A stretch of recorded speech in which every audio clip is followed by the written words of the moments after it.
yesterday, had the privilege of watching Hideo Kojima and George Miller in conversation for about an hour and a bit. For those that don't know, George Miller, acclaimed Australian director responsible for the Mad Max series, Happy Feet, Babe, I guess. I think he produced Babe, but didn't direct it. Played Filthy Frank. Yes, yes.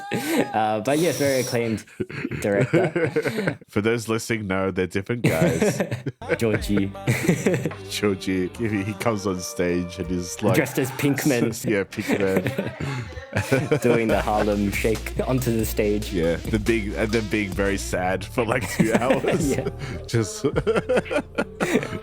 And of course, Hideo Kojima is a game developer, probably most famously for Metal Gear Solid, which he's not involved in now since Konami famously kind of ousted him, but he did create that series. Metal Gear Solid on the PS1 was like the first game that I played where I was like, wow, video games can actually be good. Back then, we just called it Tenchu with guns. Yeah. And then now it's like...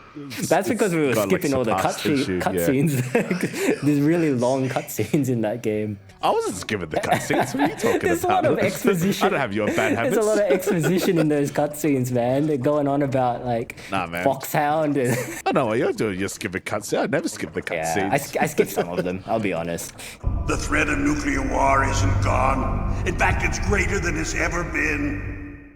The amount of spent nuclear... There's no time. But no, it's a really good game. And his approach to game development has always been like storytelling via games. You know, he's not making Minecraft. He's making like intricate worlds and intricate stories. He has very serious political themes against like very like heavy backdrops of war. But then he usually has very goofy moments. Yeah, he's a pretty goofy guy. I was watching gameplay of the Snake Eater remake, which is coming out pretty soon. And it showed off some of the Ape Escape side quest stuff that you can do. And I just remembered that was just a simple tie-in with the Ape Escape game back in the day, if you remember that. And now it's just been immortalized in Snake Eater as just some weird thing where you find these very stylistically differently drawn apes and you just capture them for rewards. Yeah, that's Kojima. Yeah, I mean, that is Kojima pretty much. He's a very philosophical storyteller, but he's pretty silly as well. He's a pretty goofy guy.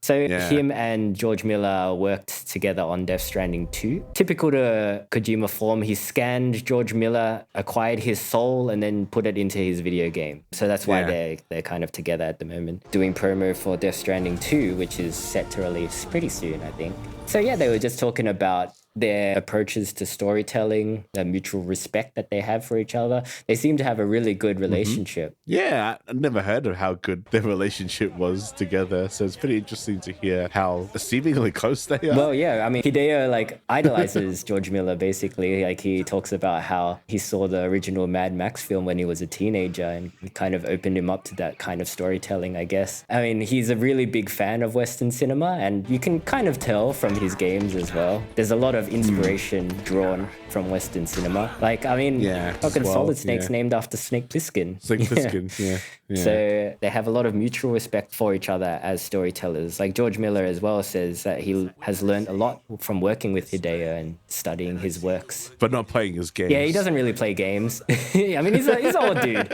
you know?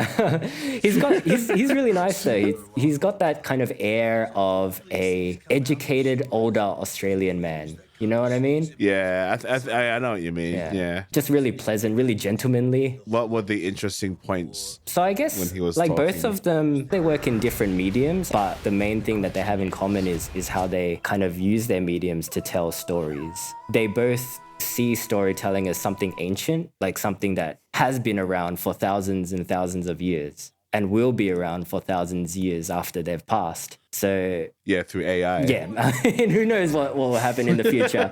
But like, they both want to tell meaningful stories. Basically, they don't just want. They don't just want to make throwaway things. They want to make things that will last. And I think both of them have been able to do that. Oh, definitely. Kojima, he was talking about coming up with the idea for Death Stranding, a game that I haven't played. but him talking about it kind of made me more intrigued about like what it actually is, because he talked about two of the oldest human tools, I guess. The first one was the stick to like fight enemies away and get rid of dangers, and the second was the rope to like bring things that you wanted closer to help secure things, right? Yeah. So like when he was trying to think of what Death Stranding should be, it was kind of like a period where there were a lot of divisions in the world. This was probably back in like 2016, so like pre-corona, but it was kind of like during the first Trump administration. These are his words, okay? So let's not get political, but he was seeing a lot of division in the world. He talked about walls being set up around the world, and the same way that the rope is like the opposite end of the stick, he was talking about how bridges are the opposite end of a wall. While a wall is built to like separate things, a bridge is meant to connect things. So he really wanted to develop a video game that connected people. So he wanted to make a rope video game as opposed to a stick video game. I mean, again, I haven't played Death Stranding 2, but I'm led to believe that there's a bit of community involved. It's kind of like about connection. Yeah, there's a lot. When you play the game, you often come across other bases and other little things that other players have left behind, and you can send messages to them and you can give them a thumbs up. So you can often find little pit stops and other cars and other things you can use to further yourself in the game. You are genuinely happy to come across like a bunker or a shelter, and it could like save your life essentially. It does add this kind of oddly cooperative aspect of the game, because it's a single player game.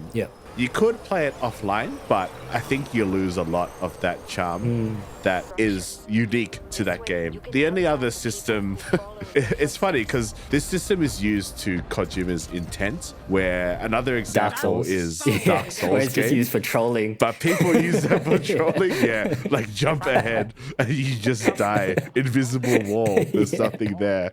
You son of a bitch. And so in this sense, Kojima succeeded in building that community where obviously I'm not going to say From Software failed. Well, that's an example of a stick game, right? So that's the opposite end of it, which is fine as well. You need both, I think.